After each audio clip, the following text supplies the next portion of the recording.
I mean, how can you just come up with a story just by you don't investigate, you don't even you just hear it from a radio station and then you write a story. I know that journalist. The journalism ends up behind a septic tank. It's the weekend that was. We look back at the weekend that was, and we take over from being replenished by Touch and the gang to now getting into the serious issues of sports over the weekend. The big talking point, two of them, we're going to be tackling. We're going to be going to Europe, we're going to be going to France, but also we're going to be going to Senegal. No, it's Tunisia. We're going to be going to Tunisia. Yeah, we're going to be going to Tunisia. No? Yes? Maybe? We're going to be going to Tunisia because there's a big story. And that big story is the Tunisian publication has written saying that Hugo Broos is playing his last game tomorrow with Bafana. And shortly after that game, he will be tendering his resignation and moving to go and coach Tunisia. Mazala Mulefe, as per usual on a Monday, part of the three wise guys. The third guy not here, Anna content. So that's the big one. You know, is the coach, Hugo Broos, going to be leaving Bafana after tomorrow's game to go and work for the Tunisian Football Association and coach Tunisia? There's a lot of pros here. The coach has mentioned Tunisia before, saying they are interested in him. We know that Tunisia are interested in the coach. Tunisia, by way it is not so far from Europe, which would tick one of the coach's boxes to be close to home, correct? Yeah, that's correct. He has said he wants to be closer to home, yeah. He's got grandkids that he enjoys spending time with. He is a bit lonely here in South Africa because, he did come alone and not with the team. He initially came with someone, but, he's left alone now as far as his contingent is concerned. Yeah. I'm going to give you the lowdown of this. I'll tell you what it is. And if I am wrong, listen, for a week here, you can call me whatever names you want. Are you saying the coach is leaving? I'm going to tell you exactly what it is and what it isn't. Okay. And I'll even tell you what the journalist, how that story even came to be. There we go. It's 11 after the hour 6. That's what we're going to be doing. And then we're going to be crossing to Omar Katugba. Good friend of the room, of course, is Omar Katugba. We're going to be speaking to him about what's happening as far as international football is concerned. It's 13 after the hour 6, about to go 14 on the Mighty Metro FM. Welcome to it. It is a Monday where we say, what does it say to me? What a week it was. Yeah, what a weekend it was. The weekend that was. There we go. The weekend that was. Mazola's with me. He's 1/3 of the three wise men. The third one, Davik, not here. Only one game really in South Africa that South Africans watched, and that was the Bafana game. Not the best of games. I asked on Twitter with 15 minutes to go if I'm going to miss anything if I fall asleep, because I could feel that I was falling asleep, and I did. Mandora, South Africa 1-1. Not a team to draw with, but when you look at what Hugo Broos was doing in that game, perhaps we could get what was going on. We're going to be speaking F1 as well. There was a celebration like you couldn't understand about the top three in this weekend's Grand Prix. Are people, and by people I mean those that were there, and perhaps you, are you tired of seeing the same winners at Formula One? Are you tired of, the Max versus Hamilton row, which doesn't seem like much of a row at the moment, by the way. It's all a Max Verstappen show, and if you ask me, he's going all the way, even this season. Are people tired of the same mundane thing in Formula One? Because the celebrations, maybe it's because, Carlos Sainz of what he had to do and what he had to get over in order to get into the car and win. But it felt personal. It felt like people are a little bit, done with the same winner. They want a competitive F1 again. So we'll get into that. And then there was international football. The game that I watched the Netherlands play. I think the Netherlands are going to be a good team over the next 2 years. That's going to be a team to watch going into the World Cup in 26. Brazil versus England, a huge celebration for that Brazilian team beating that English team. Not by the margins that I thought, though. Not by the margins that I thought. So that was another game that was pretty cool. And France as well. Huh? That French-Germany game. What a game that was. We'll get into all of that. Firstly, he's here. Mazala Malefe. Mazala, what are you first? Yo, a lot, Andile. Obviously, we're going to start with that, the rumors. You say you have the backstory of Coach Hugo Broos and the Tunisian links. It's not the first time that it's come up. The coach spoke about it while we were at the AFCON, spoke about it just last week. And again, this morning, fresh news that he's apparently penned a new deal with the Tunisian Federation. And then Coach Pitso Mosimane, or should I say Dr. Pitso Mosimane. We'll get into that story a little bit later as well. And then we reflect on, some of the players who graduated from that PSL transition program. Ramahlwe Mphahlele, Thabo Moloisane, and Daniel Ekpe. They focus on their teams and how they are doing respectively in the DStv Premiership with 10 games to go. All right, we'll get into all of that and more. But firstly, we're going to go all the way to France, where Omar Gakdugba, a friend of the room, is in France. Hey, buddy, welcome. It's been a while. Welcome to the show. Ooh, Timmy's going to have to get back for Omar Gakdugba with that one. He was watching international games over the weekend, just catching up with what the world has been doing in this international break. Omar, I know he was in France watching the France versus Germany game, but it's not just that game. It was a couple of games that were quite cool. Brazil defeating England by 1-0 at Wembley Stadium. Teenage sensation Hendrik scoring the only goal of that match. He's only 17 years old, huh? Whew. 17 years old. Lonalere some 20, 21, 22. Not, how old is Mayo? Maybe not ready. What? Mufokeng, maybe not ready. 17-year-old playing at Wembley, scoring against England for Brazil. Unbelievable. It wasn't the greatest of games, I must be honest. Maybe I expected a little bit more from that. And then there was a Bafana game as well. Nigeria-Ghana. That was another game over the weekend. So we'll touch base with all of those. Do we have Omar back on the line? We don't have Omar back on the line. While we try to get a hold of Omar, let's perhaps get into one of your stories, Mazola. Pitso Mosimane, are you saying doctor? Yeah, Dr. Pitso Mosimane. The coach has been given an honorary doctorate by the University of Johannesburg.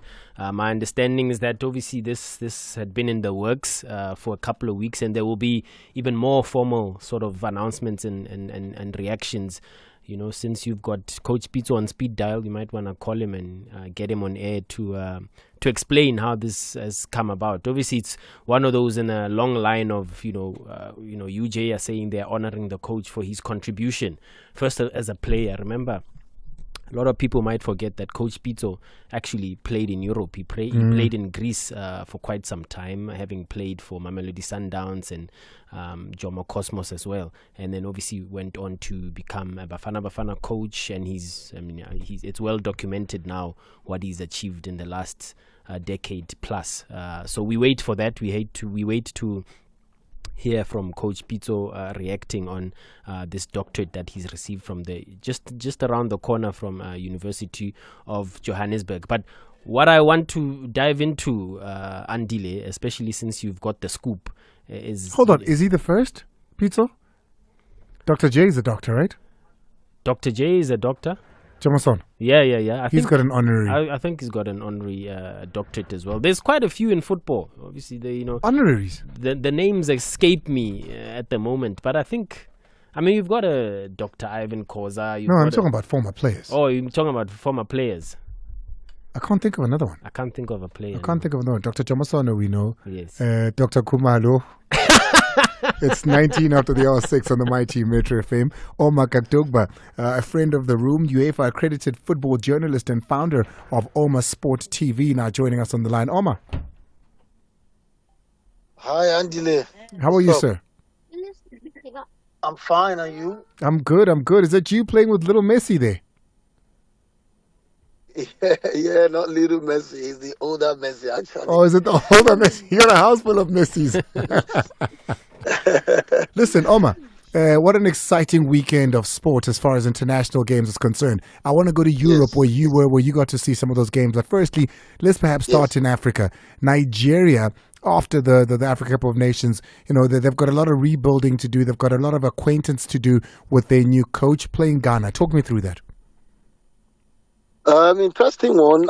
A breath of fresh air after, despite reaching the final of the AFCON, a lot of us were not very happy with the style the Nigerian team employed at the AFCON. Traditionally, Nigeria always dominates, plays exciting football. Imagine against South Africa. With all due respect, the game against South Africa was the poorest Nigerian game against South Africa we've ever seen. For the first time, it wasn't that South Africa was good? So you think Nigeria was poor, South Africa wasn't good? No, South Africa was good. and looked far better because Nigeria was average. Do you get? When last did Nigeria play extra time or penalty with South Africa? I like how you laugh. So it wasn't exciting for us, especially for people like us who are critical. And based on that, we're not so blown away by the fact that we got to the final. And I was very somehow felt like the result of the final was a deserving result, because in my opinion, we really didn't deserve to win the AFCON.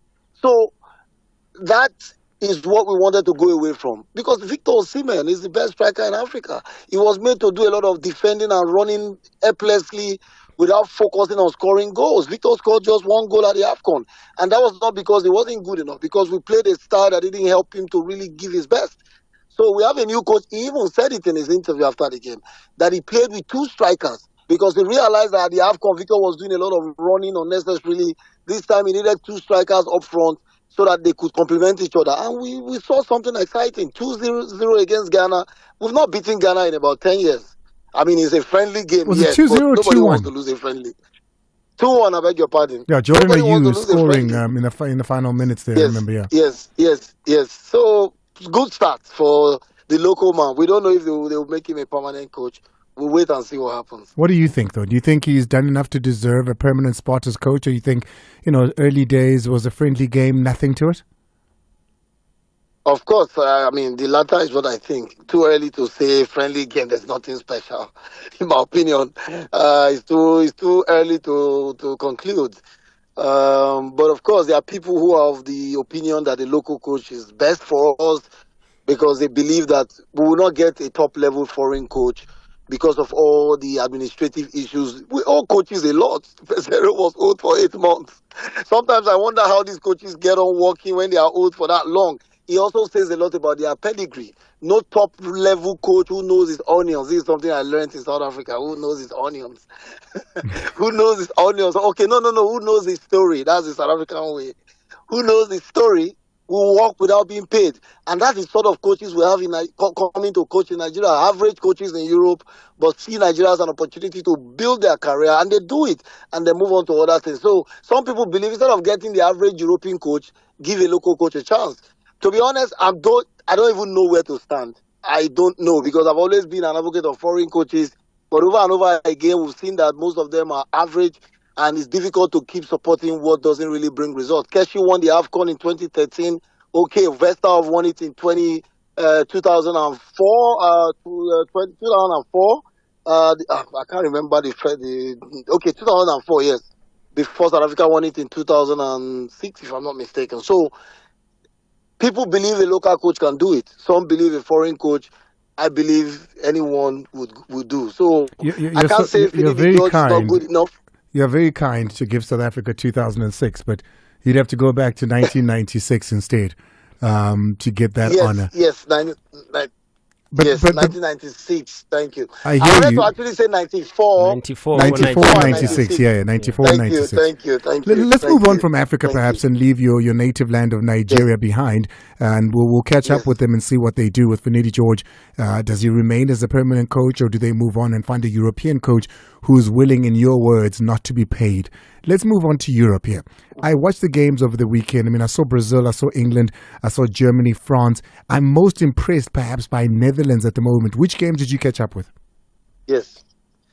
I saw all these games as well. Netherlands against Scotland, very impressive performance. Saw a lot of very interesting players. Of course, the usual names like Memphis Depay, Van Dijk, and the likes. And of course, the young guy from Juventus, I saw him for the first time playing for the Netherlands. And of course, Frimpong, who is doing very well for Bayer Leverkusen, right back, scoring over 12 goals already with over 12 assists. I wanted to see what he does in the orange colors, and it was, of course, very spectacular as well. Portugal, I think Portugal also had a very, very interesting game. I think they beat Sweden without Ronaldo. That was also very interesting to see. Brazil, beating England in England. Nothing exciting. For me, the Brazilian national team basically has dropped the bar. Look at the young man who just joined Real Madrid. featuring prominently in the Brazilian national team. That says a lot about how low the bar has been dropped as far as the level is, as far as the Brazilian national team is concerned.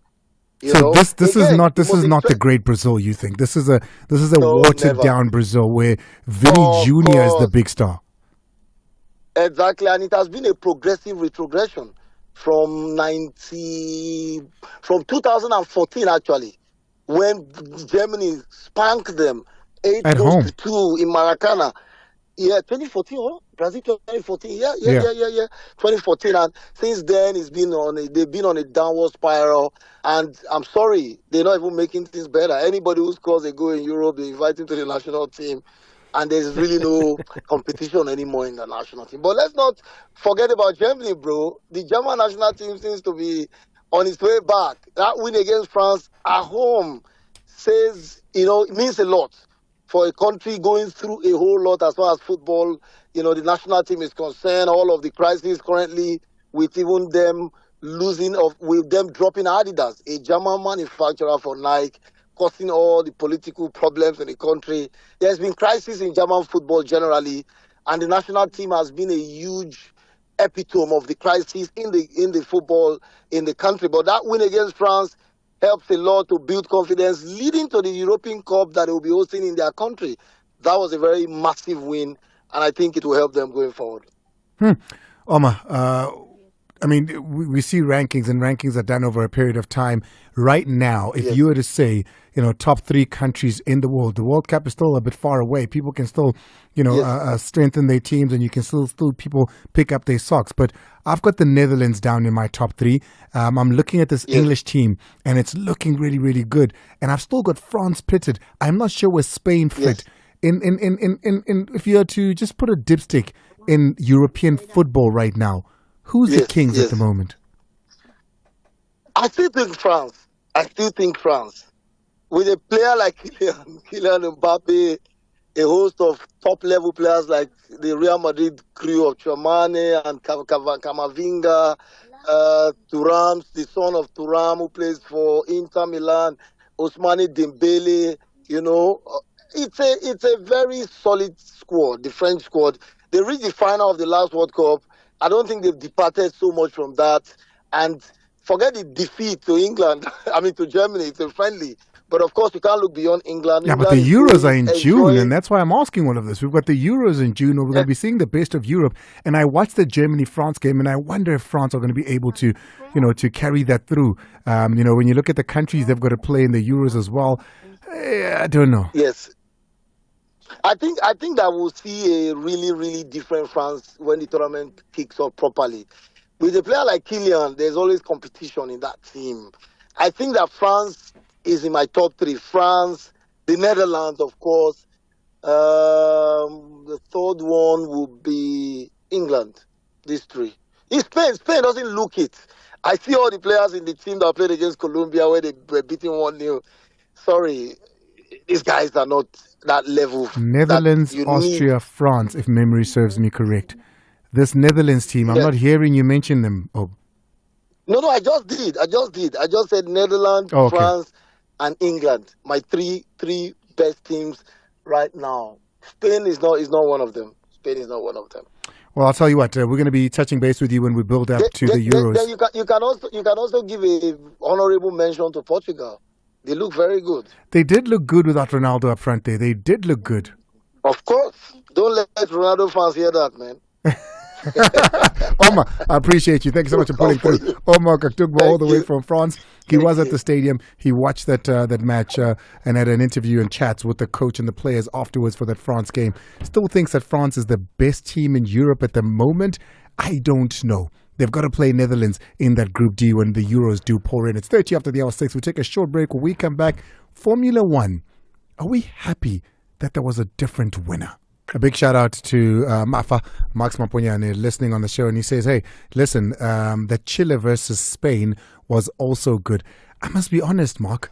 I must be very honest. I'm not seeing Spain being dominant in world football or European football. They were beaten by Colombia, were they not? On Friday. They were beaten 1-0 by Colombia with Spain. So I don't know. I don't see Spain, doing any while in the Euros. I think they've got a long way. They've got a long way to go. It's exactly 33 after the hour 6. Muzzle Amlif is going to be coming on. We're going to be speaking about Hugo Broos. Hugo Broos and the Bafana saga. Is tomorrow his last game? Is he out of Bafana? I'm going to put my neck on the line. I'm going to put it on the line in just a few. But firstly, we need to go overseas once again because a big story. Ben Hunt is going to be talking to us about all things Formula One. Ben, thank you so much for joining us and welcome. Oh, Timmy doing his things there. Yeah?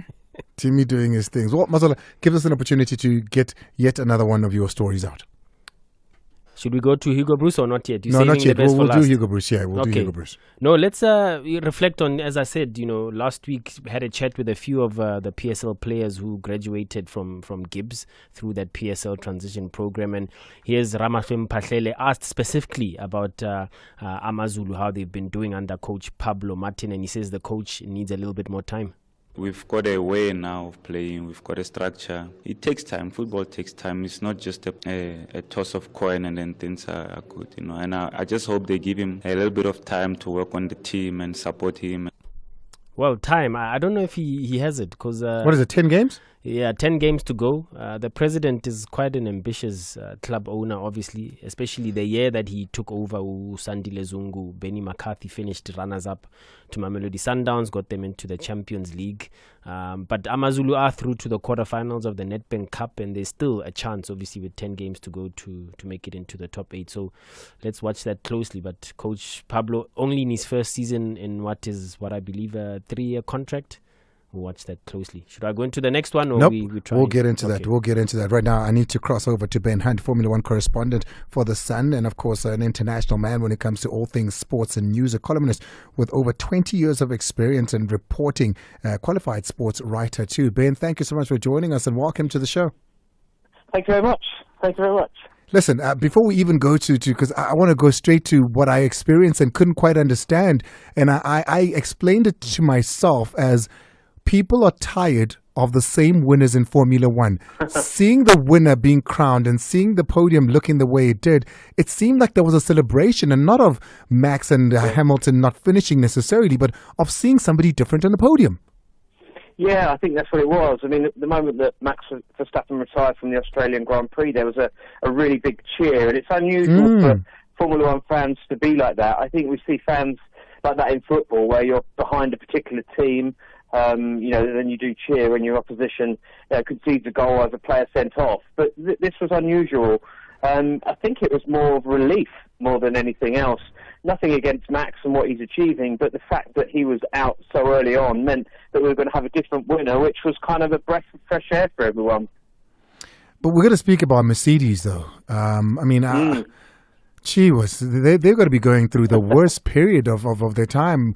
Both cars, not able to finish in that race there. Lewis Hamilton, many asking, is his heart still in it even? But knowing him and the professional he is, as somebody who's had the conversations with him, what do you make of what's going on, firstly at Mercedes and then with Lewis?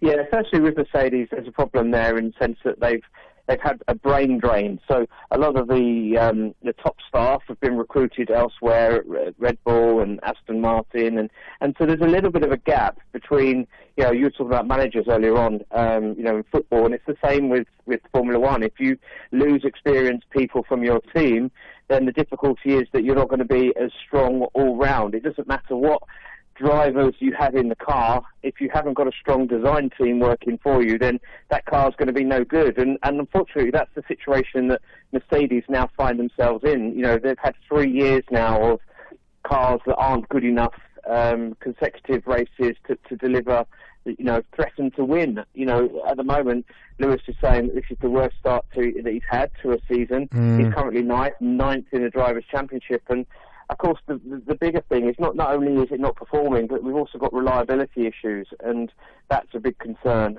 His heart is definitely in it, but I do think that him moving to Ferrari is definitely the right thing to do at the end of this year, because it will not only remotivate him, it will also be, in a car that's capable, as we now know, capable of fighting for wins. So I think it's proving to be quite a clever move already, And then you got a man that is, in his own words, jobless, finishing atop the podium. Yeah, phenomenal achievement from Carlos Sainz.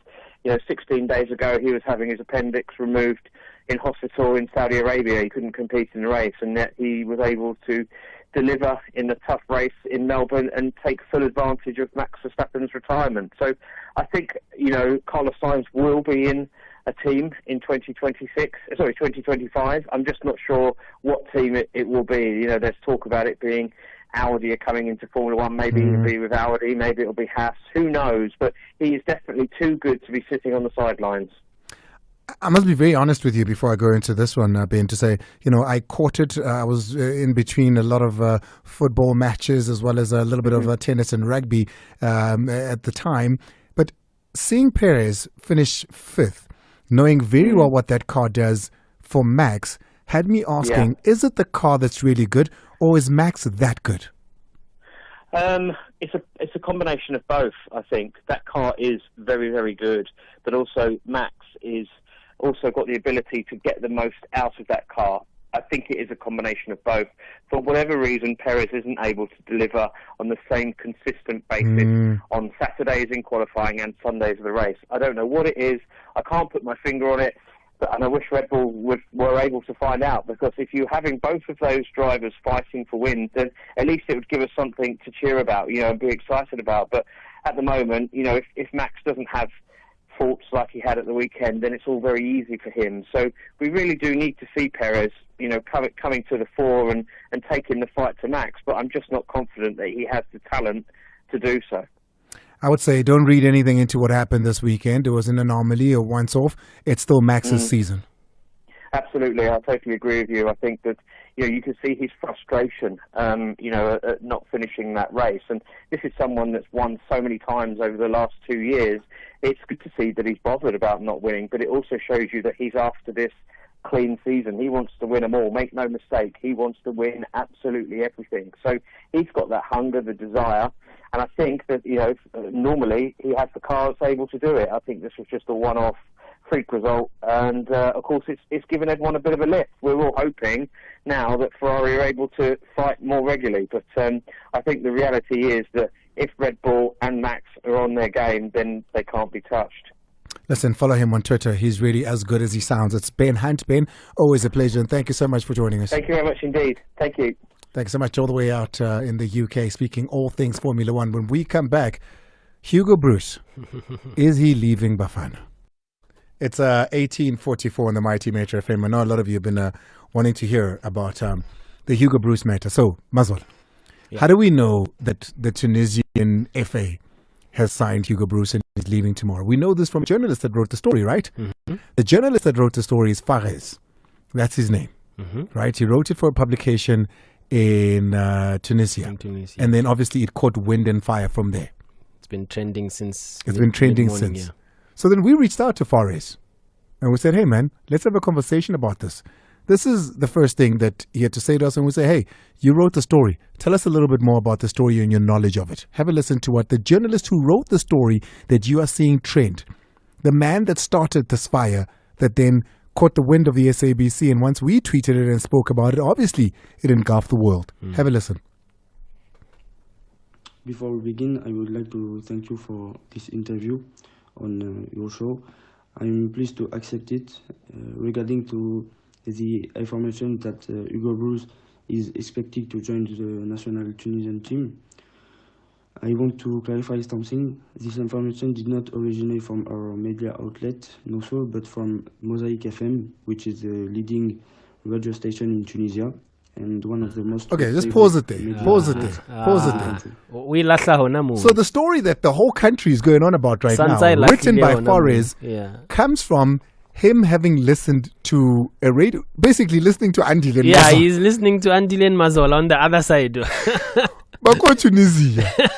And then based on what he heard on that radio show, he went and wrote the story. He didn't speak to the FA. He didn't speak to anyone. He didn't speak to Hugo's team. None of that. He didn't call anyone. No, guy. He heard it on radio. Keep going. It is a media outlet with which we have contacts and have often relayed news.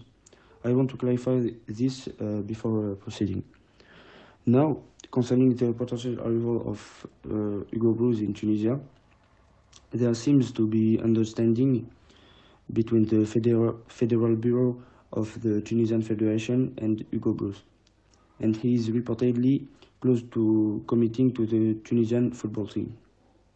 However, the complicating factor in this matter is that the Belgian coach must first find a solution and reach an agreement to terminate his contract with the South African Federation. So, there's a lot being said there from somebody who heard the story on radio. He says that Fares, the man that wrote the story, however, he's close to signing. However, he needs to find a way to get out of the contract with the South African Football Association, which has him till 2026. How? This is from a man who has not spoken to either federations. All right, let's perhaps go to the other one there when he speaks even about before that, even in that story, I read the actual piece on the website. Same, yeah. It doesn't even say when Hugo Broos's contract expires, or ends. It just mentions that there's a contract in place. He must find a way to get out of it. But how long is this contract? And mind you, it goes until 2026. Exactly. That's how long it is. Because that's crucial information. If a contract has 1 month left, then you can kind of speculate that he'll let it run and leave. But 2026, Andile. Masola, hear this even, because, this is crazy to me that we're even discussing this. Have a listen. The negotiations have started since the end of AFCON in Ivory Coast this year, but for the announcement, we do not have any information on this moment. As we mentioned previously, the article of Mosaic FM, however, notifies that the Federal Office of the Tunisian Federation and Hugo Broos are very close to an agreement. He says he doesn't have further information. Well, we do. Let's go to the last one. Let's go to number 4 there of his voice notes. This is what you're listening to is a journalist from Tunisia who wrote the story that is now engulfed South African media as far as Hugo Broos is concerned. And one of the things that you must note is that he admits, and he says that in the first voice note I played you, that he doesn't know anything about the story. He heard about it listening to a leading radio show, and he's then written the story based on that. But he gives details. I wonder, that show, it must be very detailed, that show. He gives details. Have a listen to this one. Have a listen to this. As mentioned earlier, and still according to Mosaic FM, the issue lies in the fact that Hugo Broos is still under contract Timmy, stop with it. the South African Federation. There we go. First thing you need to hear about that is he is still under contract. No. He says, as said by so-and-so. So as Mazola said. Yeah. And then he's still under contract. I mean, the story goes on to say that tomorrow is his last game. The negotiation started when he was in Cote d'Ivoire. Something that Hugo Broos has been very open about. He's never hidden the fact that the Tunisian Federation wants him. Yeah. He said, even in Cote d'Ivoire, he said that. And I think that's where the issue might be. I can tell you now for free, Hugo Broos is remaining and will remain the coach of the South African Football Association up until 2026 when his contract expires. That I can tell you for free. He is not going anywhere. He has given himself to finish this contract and this job that he's embarked on, regardless of how you feel about him drawing with Andorra. Regardless of how you feel about the fact that he drew with Lesotho. This coach is determined to go to AFCON next year to qualify this national team to the World Cup. Can he leave before then? Yes, possibly. Safa could fire him. He could perhaps not qualify for the World Cup, and then they decide, what's the use of even prolonging the contract? Let's end it here. All those possibilities are there. But as we sit here right now, Hugo Broos is remaining the coach of Bafana.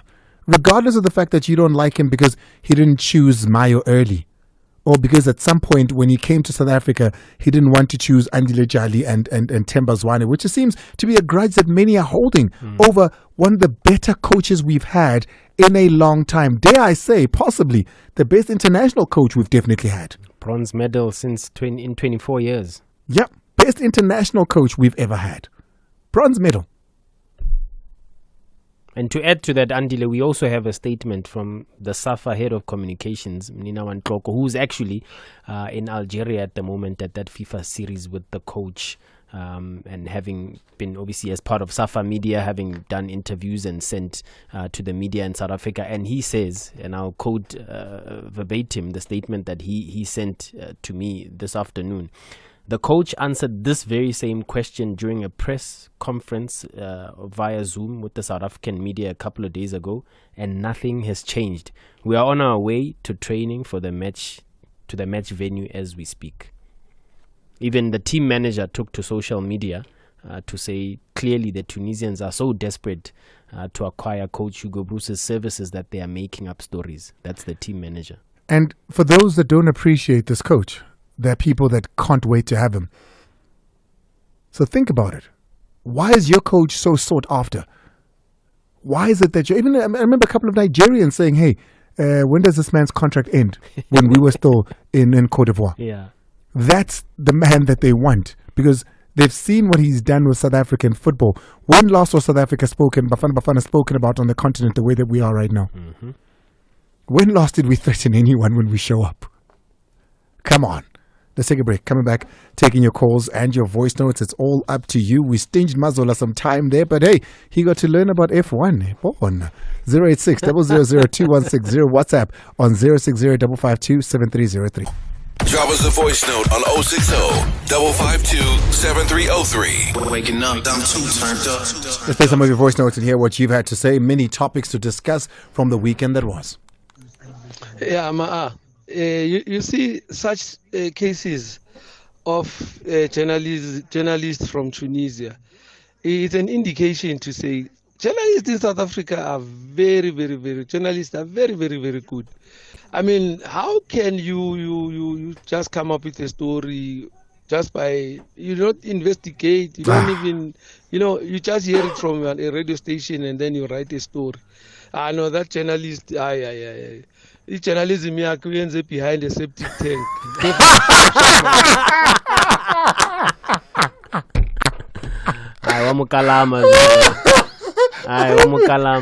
Oh, thank you, Safa. Septic tank. Yeah, next.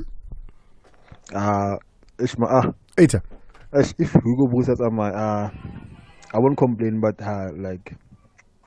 he has done well for our nation. Like, I just wanna say, like, if it happens that he leaves, then we should look at bringing back Coach Pitso back to our national team. Yeah. I think Coach Pitso, like, now he's more experienced. Like, he will serve us well as the nation. Yeah, I don't know. I don't know about that right now. I think let's focus on what we have. Good evening, Andile. The weekend that was Brayaka. I'm one of those guys bakwatide in fela gore Brayaka Maxi was not on the podium this weekend, but come the 7th Chela ko Japan, he'll be on the podium. Brayaka Max number 1. No, for sure. Andile, I don't doubt it. Not my favorite, but I don't doubt it. Evening, Miss Andile. As Perchon Dusan from Dival. Yeah, I just would like to congratulate Coach Pitso Mosimane for the doctorate he got from the University of Johannesburg. Yeah, well deserved. So I have been done a lot for football, especially now with this new school of football. Yeah, it's something to applaud in the country. Yeah, I think he deserves so. And yeah, for now, big up Joshua. Thank you. Good evening, Andile and the team. This is Nati from Cape Town. Man, with regards to the Formula One, yeah, I don't think people are tired of seeing same people dominating. However, what happens is that, like, we bit worried of what happened to Hamilton ever since he joins Black Lives Matters movement. If you remember how he lost the title at the end, or at the last race of the season, and how he has been sabotaged this current season. I'm not a Mercedes fan or Williams fan. I'm a Red Bull fan. But what's happening to him, it's really unfair. As for Carlos Sainz, well done. He is now like giving a headache for Ferrari for this coming 2025 season. Who are they going to let go? Is it Charles Leclerc or him in order to accommodate Hamilton? I'm such a purist that I'd like to think that everything is done by merit. I'd like to think that it's just a better car I don't like to think that people are really punishing Lewis Hamilton for standing up for black people. I'd hate to think that is the truth. Let's go to Maurice. Maurice is out in Mohlakeng, wants to speak about Hugo Broos. Maurice. Good evening. Hey, man, go for it. I personally think that most of our PSL teams, especially officials, they are the ones who don't really like Hugo Broos, because I think 15, 20 years back, all of us, we knew that players from Chiefs Pirate will be selected. But now, because Hugo Broos, he can select a player from Skukun or LAM. So I think that's where the problem started. Yeah, but who were Chiefs and Pirates 15, 20 years ago versus now? Yeah, I know. It's just that people don't really understand. And the other thing is, do you think we would have known a player like Yayo Sitole if Hugo Broos was not the coach? No, I hear you, man. Thank you so much, Mudise. Let's go to Musa out in Eastern Cape. Very quickly, Musa. Show from Musa. Okay, sure. So, guys, I just want to know, did the coach did he end up meeting the chairman, Babu Koza, Umkatina, about to address, to iron up his concerns? Because there seems to be a lack of cooperation and lack of commitment between him and the PSL coaches. And then if he's leaving, I want to wish him all the best for the future. Okay. I think he has played a big. Yeah, Musa, let me give you an update on that. The coach did. Okay, cool. Yeah, the cool, coach did. Okay. Cool. Thanks. So the coach did meet with Dr. Ivan Koza, but it wasn't a long meeting because Hugo Broos told us that the PSL chairman would rather have other member clubs present so that he doesn't speak on their behalf. So the coach says he understood that, and they've penciled in another meeting for April, just before those crucial World Cup qualifiers in June. So there will be a meeting that includes more PSL member clubs instead of just the coach and the PSL chairman alone. Right, thank you very much. Very quickly, Jimmy, Faith Ufitlile, bolele.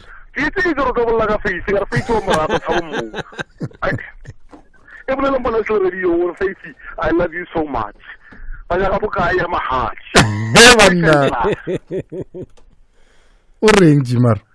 Kati journalist ele wa mazala sa yo manye bolela bolela maka ka Hugo Broos. Nala nko manya la se go bolela ke Hugo Broos ya Kaizer Chiefs. Ke go manye ele. Ona ba no mazala di dine se wa tsaya tsaya. Ha di ma bolela maka. Ai di ma sola wena me bla. No mara hey Jimmy mara hey Jimmy. Yeah, Amazon. Yeah. Phela ngantsomi.